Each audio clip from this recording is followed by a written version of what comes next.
just write down you must have at least 5 questions that everyone asks you. Like you could rattle these things off in your sleep. There are your first 5 emails. That's easy. And then you write like behind the scenes posts. You talk about the things that you're selling. You talk about why you are selling what you're selling. You write posts about who this is for. You write emails about, how this will solve people's problems. Today on Wisdom Journey, I'm joined by Tian Brody, a full-stack direct response copywriter and email marketing consultant who has spent more than a decade helping business owners fix the most expensive mistake in marketing, ignoring their email list. She's written for marketing tech companies, information marketers, and small to medium-sized businesses, helping them turn subscribers into loyal customers through consistent, driven, nurture emails. Tian's mission is simple: teach entrepreneurs why email still works and how to use it the right way.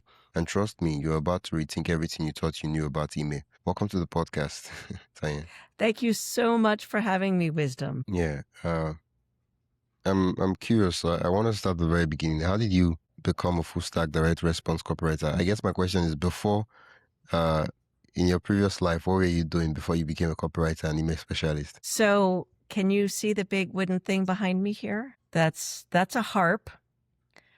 And I played Celtic music and toured all over the US playing music. And that's actually how I got my start in email marketing, because what I did was, when we toured, I would put out a sheet of paper asking people to write down their name and email address and zip code, which is how we identify where people are in this country.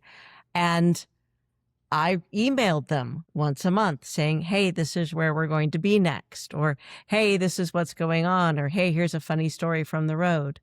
Hey, buy our new CD. Hey, listen to this thing we uploaded. I don't even think YouTube was around at that point. But, the point being that it was a way for me to keep in touch with our fan base. And when we toured to the same area again, year after year, people kept showing up to hear us every year. So that meant we were selling more CDs. We had larger audiences.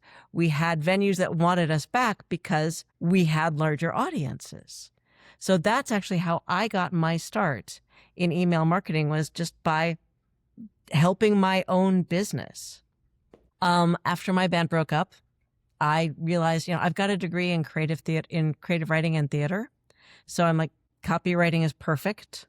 So I learned direct response copywriting from a company called American Writers and Artists Incorporated, or AWAI. Yeah. And that's how I started doing this. And I just fell in love with email marketing after doing it for a company called Lead Pages, which is where one of the companies I worked for shortly after, probably 5 years after I became a copywriter. I'd been working for a lawyer marketing company, and then I ended up at Lead Pages and just realized how important email marketing is for every business. So that's how I got into it. Wow. I love that story. You started email marketing, solving your own problem, and eventually started solving other people's problems. Mm-hmm. Yeah. When a lot of people say, we hear every time that email marketing is dead, email marketing is dead, email marketing is dead. Why do you think people are so bold when they stand up to say that? Email marketing is not dead. It's not even badly wounded. It is still the highest return on ad spend marketing channel out there. You can't get that. You can't get the same return on ad spend from social media, from pay-per-click ads, from magazine articles, from anything else. And it is last I checked, like 41 to 43% return on ad spend. So that's like for every dollar you put into your email marketing, you can get up to 43 or 44 back, which is amazing. You cannot get that from any other marketing channel. It is still one of the strongest marketing channels. And honestly, the first thing people do when they get into their office, when they got up and open their phone first thing in the morning, whatever it is, however they start engaging with technology, one of the first things they do is check their email. And a lot of people of all ages and generations say they would rather get an email about a sale or a story or something than deal with social media, because social media is so loud. There's so much going on. It's really hard to focus on something. So honestly, I don't know. I don't understand the people who say that email marketing is dead. They're wrong. I'm just going to say it. They're wrong.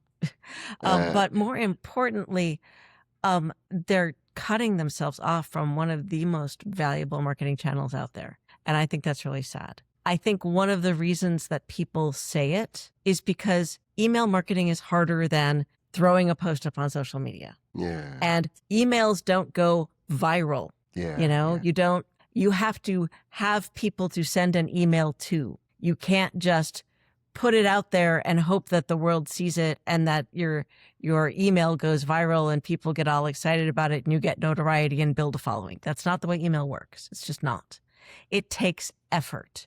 You have to deliberately build an email list. On the other hand, one of the advantages of email is you are getting the right people for your business. Your social media post could go viral and millions of people could see it, but if only 30 people are your ideal customer, that's not enough to keep your business running. Whereas if you have an email list that you're building, whether you're using a quiz or you're writing an e-newsletter or you are, having people download a lead magnet or whatever, however you're getting people into your system, those people have all raised their hands and said, yes, I give you permission to come into my inbox. Yeah. I like to equate it to the difference between social media and email marketing is social media is like being at a noisy club.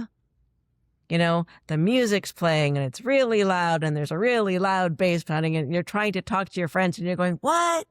What did you say? Because there's so much stuff going on, right? It's so distracting. Whereas your email marketing is like someone literally inviting you into their house, into their living room for a cup of tea and a chat. They want to pay attention to what you have to say. They've said, yes, I am interested in what you are saying. Let's talk to me. You might actually have the solution to my problem. And that's a huge, huge difference. Yes, it does take more effort. And I think the other reason that people get all freaked out about email marketing is because all of the ISPs, meaning, Gmail, Apple Mail, Hotmail, are doing so much to protect their users. So the internet service providers don't want spam to get through. And so they're doing a really careful job. And those of us who receive email don't want spam either. So our mental filters have gotten much, much better. But if you are very deliberately emailing people, you tell them how often they'll hear from you. You tell them what they'll learn about.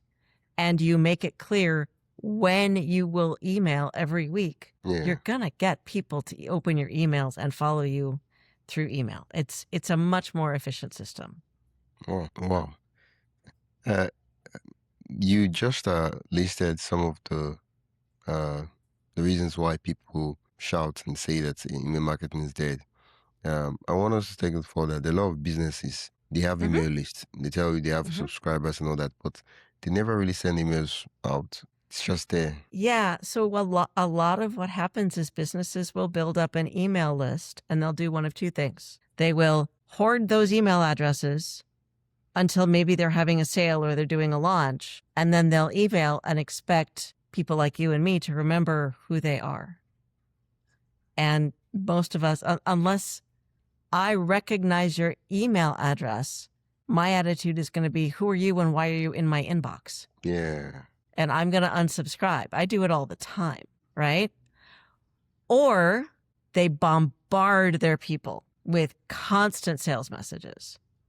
I mean, like upwards of 5 a day. And that's too much. That is way too much. And it just frustrates people. And again, they'll just unsubscribe. Or worse, mark them as spam, which is terrible for your sender reputation and can literally get you blacklisted and make it impossible for you to email your own mother, depending on the email address you're using. So it is a balance. And part of the reason that I recommend nurture emails, literally emailing your people every week, is because you're reminding them of your existence. You are building a relationship with them so they go, oh, yeah, it's Wisdom. Yes, Wisdom always has interesting things to say. I want to open this email. I want to hear what Wisdom has to say. And I want to know the solution that Wisdom is providing for me, right? But if you just either expect them to remember that thing that they opted in for 6 months ago and you didn't email them, again until now, or you constantly throw emails at them saying, buy my stuff, buy my stuff, buy my stuff, you're not actually doing yourself or your subscribers a favor. You are literally throwing money away. If you take the time to build a relationship and get people to know, like, and trust you, 3 of the most important things in marketing and sales, you're going to have a much better result. Again, email marketing takes effort and time, which is why people want to say it's dead so they don't have to do it. But the truth is, it's just, in that same way that, if you grow a plant, it takes time to get to the point where you can actually harvest whatever the fruit is. Email marketing, you do actually have to do the work of nurturing and growing that channel to be able to truly harvest what it is that you are doing, which is usually sales. Still on the mindset section, what do you think entrepreneurs should learn if they really want to benefit from email marketing? They should unlearn the I'm going to go viral overnight attitude. Or the I'm going to make $1 million in 6 weeks attitude, because that's not what email marketing does. Email marketing, like I said, actually takes work, but it's worth it. And it's also a longer term investment, because remember, when you build a relationship with someone, they're not just going to buy from you once, they're going to buy from you multiple times. So it's a much better attitude to have, and you're building a community. I think that's the other thing is you don't want to, burn your email list, meaning either, just get people to unsubscribe in any number of ways. You're really trying to show people that you care about them. You are here to serve.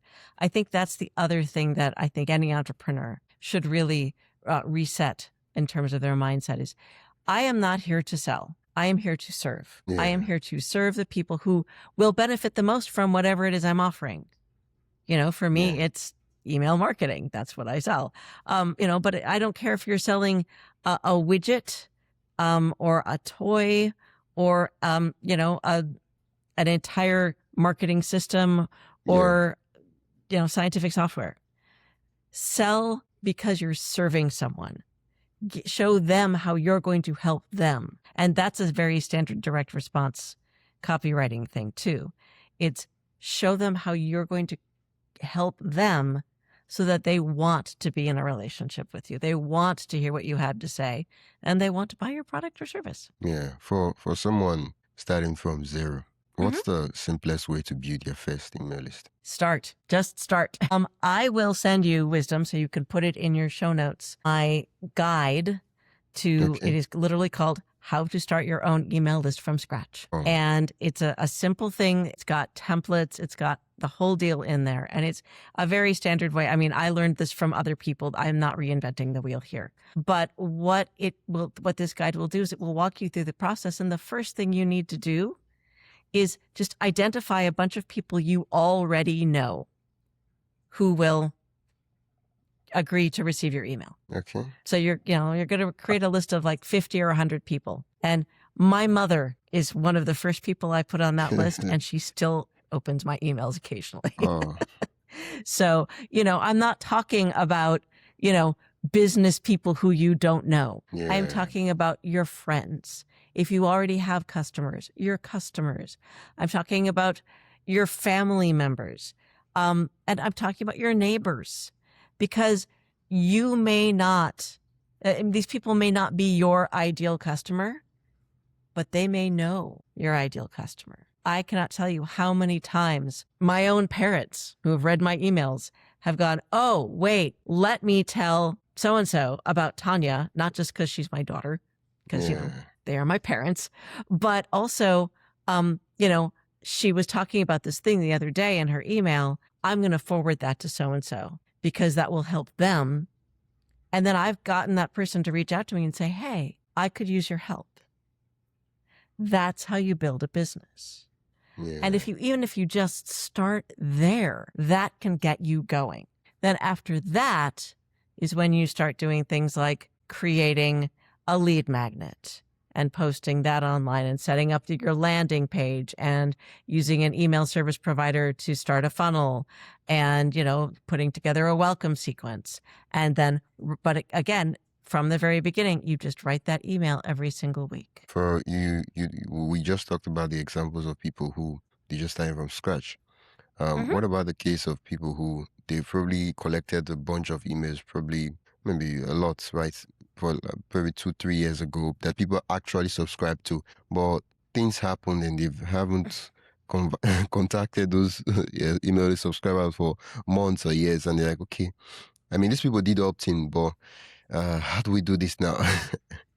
So the first thing you do is you warm up that email list again, and you do it by apologizing. You send and you just accept right away there are going to be a bunch of email addresses that don't work. In fact, the first thing I would do is actually run that list through what is called a list cleaning service. So Never Bounce, Zero Bounce. There are a bunch of them out there. If you just search for email list cleaning service, I'm sure you'll get dozens. And what you do is you go through and you find the email lists that it will still validate and go, yes, these are good email addresses. You can still send to these. And everything else, and most of them will say, these are good. You're good with these. These, I'd test them. And these you just need to get rid of. Because the truth is, email addresses go bad. Someone may move. If it's their work email, they may leave the company. So that email address is no longer valid. Or they may change their, if they're using Gmail, they may get frustrated with Gmail and move to Apple Mail, or something like that. So you don't know and you don't have control over that. So the first thing you do is you validate that email list. And then you write an email to the people who are left and you apologize and you say, hi, it's me. This is how I have your email address. So you subscribed to this thing. I met you at this event. You took my quiz, or, you dropped your business card into a goldfish bowl for, to get a free coffee or whatever it is. And then, I realize that I am the one who fell off the face of a planet and I apologize. Here's what's going on. I am restarting this list.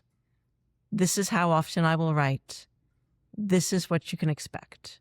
And then you stick to that. Now, it's even with those validated email addresses, it's probable that you'll get maybe 10 to 20% people to actually open those emails. Maybe. And it could be a lot lower than that. But you can still revive that list and build off of that as you bring new people in. Okay. So we revived the email list. We have it working. We've apologized, and we've cleaned out the email lists that are not working. The people that say that they no longer want to subscribe, and now we think we have a healthy list.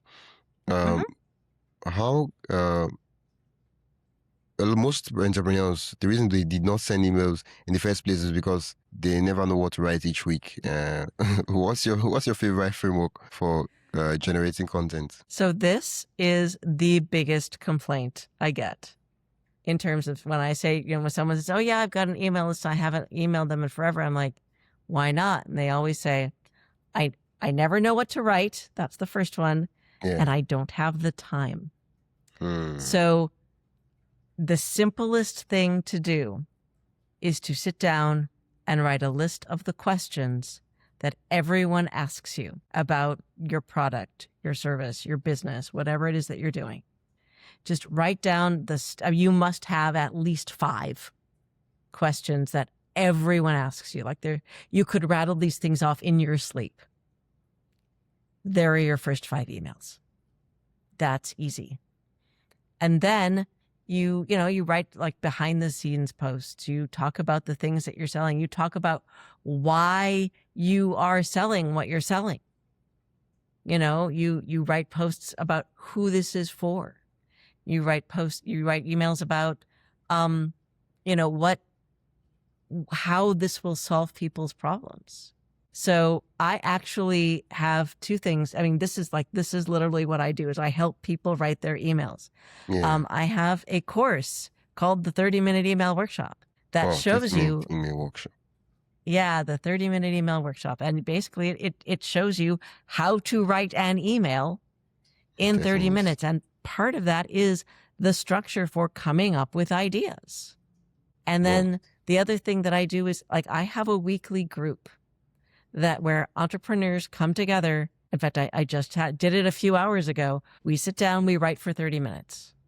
And then we take another 30 minutes and I look at everyone in the group's emails. So I will review that email and say, okay, this is good. You need to fix this. This needs to be a little bit more consistent. And we'll just go through and we'll work on their email together. And then they'll take all of that information, that feedback that I gave them, and for another 20 minutes, they'll finish their email. And then they're done. So that, I think, honestly, I think for most people getting that feedback of, okay, I'm doing the right thing, or I don't know what I'm doing, but I'm at least getting the feedback that's pushing me in the right direction, is really helpful. And I actually have had my members come back to me and say, I cannot tell you how many of my subscribers have emailed me back and going, your emails are so much better. These are really good. Wow. So, and they get better results. They make more sales. They get more responses. They have people who sign up for, their events or sign up for consultations because their emails are more engaging. So, but I think that the simple place to start is just write down those top 5 questions. And if you can come up with more, great, come up with more. And if you suffer from what I like to call the blank page syndrome, talk it out. Like hold up your phone, use your voice memo recorder and just speak it into your phone and then upload that to your favorite transcription service. I mean, there's Otter, I'm sure Google has something these days, and then it's done. You could probably upload that to whatever your AI program is these days and then just say, put this into a better email format and then look it over. Do not send it at that point. Actually read through it. Make sure you're happy with it. Change anything you want to change. And then there's your email. And I do not object to the idea of people using AI to write their emails. What I do object to is someone putting information, like giving a vague prompt and having an email written and then not actually reviewing it and making it their own. I personally write my own emails. I mean, I'm a copywriter. That's kind of my job. Yeah. So, but if people want to use AI, that's fine. But for heaven's sakes, please review it first. AI is a great tool, but it is not you. It does not have your experience. It does not have your breadth and knowledge. It can only put out what you tell it to. And even if it pulls in information, that's great. But if it's not the right information, it's misrepresenting you, and you don't want that either. So read whatever it puts out, edit it. And when you're actually happy with what's there, then send it. Well, I really love the framework you gave. You said write down the top questions people are asking. And in a situation where, probably just coming up, the first people that are on your email list, they're kind of shy and they do not respond to ask questions. How do you get questions that people are actually asking in your niche that that if those people who subscribe love this thing that I talk about, they would also resonate with these questions? You have your first 10 subscribers. You're just starting out, right? Hey, quick break. Before we continue, I'd love for you to join the Wisdom Journey newsletter. Every week, I share exclusive insights, tools, and behind-the-scenes updates to help you stay ahead in your own journey of building an online business. It's simple, practical, and built to help you grow. Sign up today for free at the link in the description. Now let's get back to the episode. Yeah. So one of my favorite calls to action is reply to this email. Just get people, say, talk about whatever you're going to talk about, and then say, I would love to hear what you think. Hit reply to this email and tell me. Some people will, some people won't, and that's okay. But you want to do that. You want to give people that opportunity because A, it's good for your deliverability, because then all of the ISPs go, oh, hey, they're responding. Yeah. They want to hear from Wisdom. They're actually responding to Wisdom's email. But the other thing is it gets a conversation going between you and the people on your email list. This is where I think AI is one of the best ideas, is you can literally put in your customer demographic, your ideal customer avatar. So, mine is small business owners who want to write to their email subscribers who have a list, but who never know what to write. And say, give me the top 5 challenges, the top 5 desires, and the top 5 objections for these people in terms of writing to their email list every day or every week. And AI will spit out a bunch of those. And what it's doing is it's scraping social media. It's scraping forums. It's in some cases scraping books, which personally I don't agree with because people work really hard on books. But it's pulling information from actual people who are saying these things. And that will give you the language that they're using. And it will give you what they really want, what they're really looking for. And then if you need to go deeper, just say, oh, so, when they say, I never know what to write, what are they really getting at?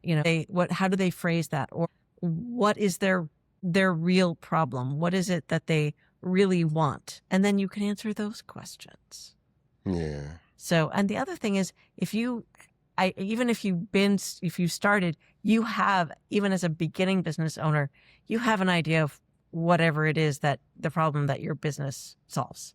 I mean, even if you're a guitar maker, you know what that problem is. Someone needs a good guitar, right?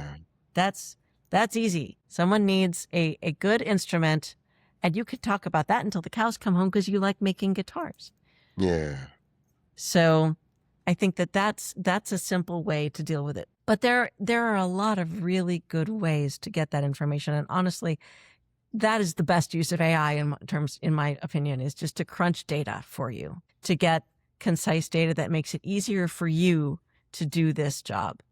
I want us to talk about subject lines. Sure. Yeah. Most important part of your email. We're raising the content and subject lines. Usually people don't know people just put what they need to put, whatever they feel like putting. They don't even know, is there an art and a science to subject line, or is it just wing it and whatever happens? There is actually a serious art and science to it. The art part is figuring out what is engaging to your audience. Curiosity is always a really good thing. So asking questions or saying something controversial, something where it's like, someone is like, I've got to find out what on earth they're talking about, So, but, also cultural references are really good. I'm a huge science fiction geek, so I will use science fiction stuff in my subject lines because people are curious about it. Why is Obi-Wan Kenobi like, your email subject line? And obviously I just made that up, and do not use that because it's probably a terrible subject line. But, make something up that is a cultural reference that your people will understand. Again, this is actually something I cover in my 30-minute email workshop. But the other thing is, there are some really good AI tools out there. I really like one called the Share Through Headline Analyzer.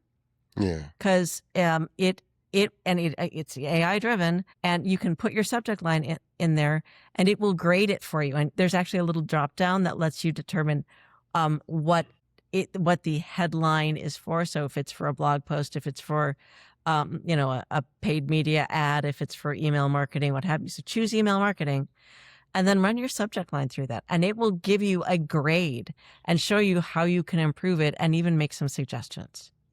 That's a really good one. And there's also one that's literally called subjectline.com. Yeah. Wow. And these people are email marketing folks. They're really good at it.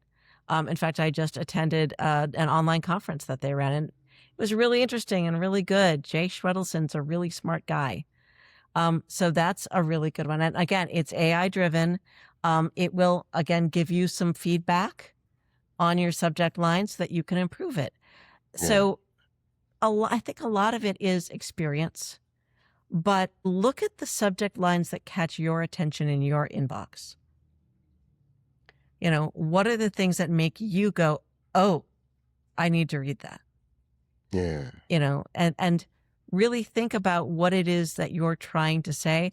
And this, to me, is the most important part. Whatever kind of subject line you use, whether you're doing something controversial or you're asking a question or what have you, make sure that it pays off in the first part of your email. Explain it. Say, it's like if you're going to say, I think the moon is made of green cheese, fight me, then explain inside that email why this is relevant to whatever it is you're doing, and it could even be something as simple as, I actually got you to open this email. Here's why it's relevant. Because subject lines matter. Yeah. For example, just as, but don't do the bait and switch thing, and don't do the email I sent you earlier or your bill, all the horrible spammy things that people do to try and get you to open their email and click on a link that is going to damage your computer or steal your information. Don't do any of those. Yeah. Make it legitimate and make it interesting.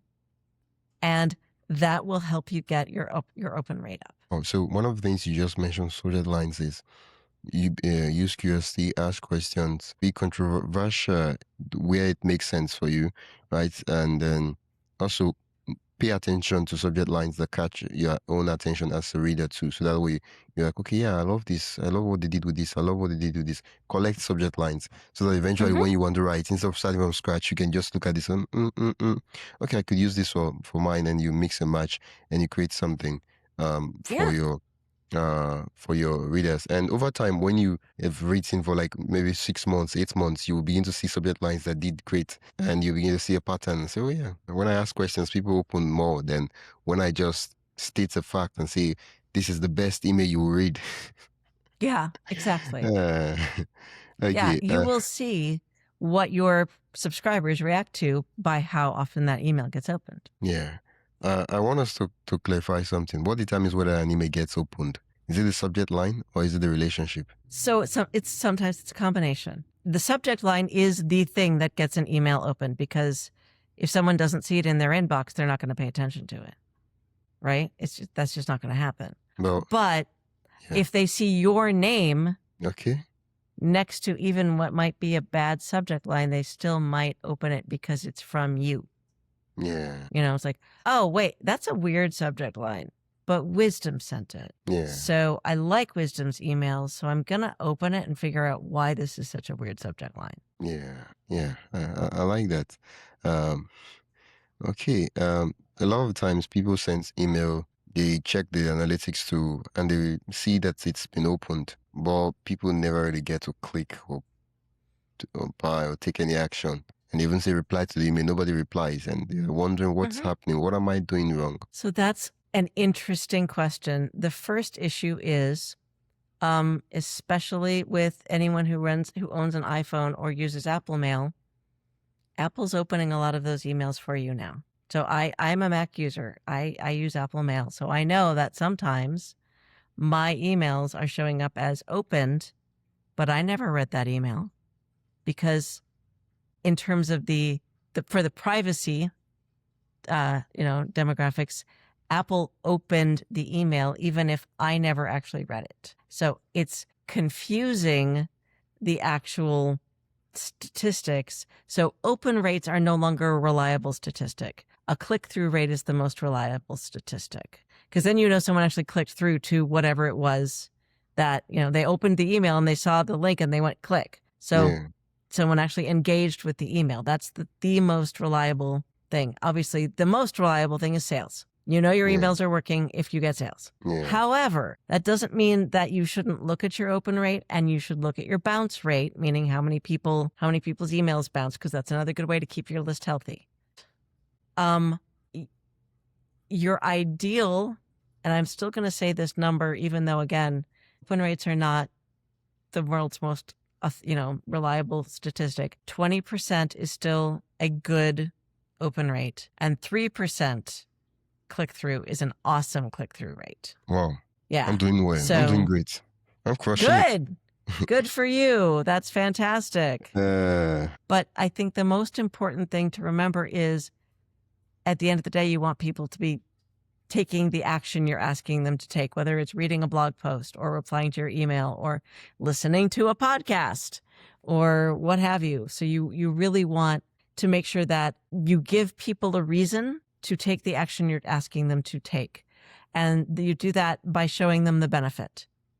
And it's not just, click here. It's, listen to my podcast because you're going to get some really good information about email marketing from my guest this week. Give them the reason to take the action. Yeah. That is really, I think, probably one of the most important things in terms of strengthening your call to action. What is the difference between email newsletters and email nurture sequences? Oh my goodness. This is it. Everyone now wants to call what I would call an email nurturing, or a nurture email, meaning something that you do every week to engage people. They want to call them email newsletters. To me, personally, an email newsletter is something that actually has different segments. So, it's like, here's the thing that leads to this blog post, and here's the thing that leads to this podcast, and here's the thing that leads to this article, and maybe there's a main article and maybe there isn't. That's what I think of as a newsletter, but I'm old school and I've been doing this for a while. That being said, I just switched over to the email newsletter format, but I'm still writing one long email. I'm just doing one a week, and I'm doing it looks more like a structured newsletter or a blog post than it does just one long set of text. And I'm putting in pictures and stuff like that. So sometimes it depends on the format you're using. Sometimes it depends on what you're actually trying to do. So if you're the local soccer team, the local football team, not American football, maybe you're talking about the upcoming games in one section, and you're talking about the latest stats in another section, and you're featuring the best player in the last game in another section, whereas if you're a business owner, maybe all you want to talk about is the sale you have coming up. So, it sort of depends on what you're doing, how you want to format it. They're all sort of running together. I think the important thing to remember is the engagement. I think the email newsletter is the idea that you're engaging someone every single week. And then you're sending sales emails when you're running a sale or doing a launch. And I think that is probably the most important difference. You can sell in every single email. You may not be doing you only have an hour left to buy the thing in your regular nurture emails. But you may start it by saying, by the way, starting on Friday, I've got a great sale going. Look out for that email. And then when Friday hits, you're sending the emails that say, hey, this is on sale until Sunday. Don't wait. Buy it now. So I think that would be probably the biggest distinction is the email that nurtures the relationship doesn't necessarily always sell hard, whereas sales emails are all about selling, and you send those to the people who are interested in the product, not necessarily to your entire list. Well, how can creators repurpose content into emails without it feeling repetitive? Because most of them, they create content on YouTube, do podcasts, and the email. They're like, why? Why are you trying not to be repetitive? You don't need to create a whole bunch of different content. Send out an email a week, and then that email goes onto my newsletter on my website, and it gets published in blog style. It goes onto Medium, it goes onto Substack, and it goes onto LinkedIn. There are different people in each of those areas who will read it in each of those places. And then honestly, this is where I use AI the most. I take that same newsletter, that same text, and I pop it into AI and I say, write me 5 social media posts for LinkedIn, Facebook, and Instagram, appropriate to each post using this material. And then I drive people to that newsletter. That's what I do. It's all one piece of content, but it's just in different places where people will find it. You don't have to be creating 5 different pieces of content every single week. You can use the same source material. Yeah. Well. And a lot more people are doing that. You've got a podcast. This is the basis for your stuff. So, you write a quick email talking about our interview and what people will learn to drive people to the podcast. You put out social media posts, again, talking about using that email, make that into social media posts, and you drive people to your podcast. Did I make your life a whole bunch simpler? Yeah, you did. Good. I'm so glad. What's just one technique to increase click-through rates that most people don't talk about? So, like I said, telling people the benefit of giving them, so there's something in marketing that is the question that we as consumers, every single consumer everywhere on the planet asks. And that is, what's in it for me, right? Why should I do this? Tell them why. Give them that reason. So, why should I go listen to Wisdom's podcast? What's in it for me? Why should I spend 30 minutes listening to this lady from the US ramble on about email marketing? What am I going to get out of it? Answer that, and that's going to increase your click-through rate. Yeah. Well, okay. Thank you so much, Tanya, for breaking down email marketing to a simple, understandable concept. I have a lot of ideas that I'm going to implement after this episode. Over the course of the conversation, you did mention your 30-minute email workshop. Where can people access that, and where can people find you, work with you, or access the training? Yeah, that's true. The how-to guide. Yes, I will send you the how-to guide, and that has a link to the 30-minute email workshop in it. And also, you can find me and my newsletters and all of my blog posts at TanyaBrodyCopywriter.com, all one word. TanyaBrodyCopywriter.com.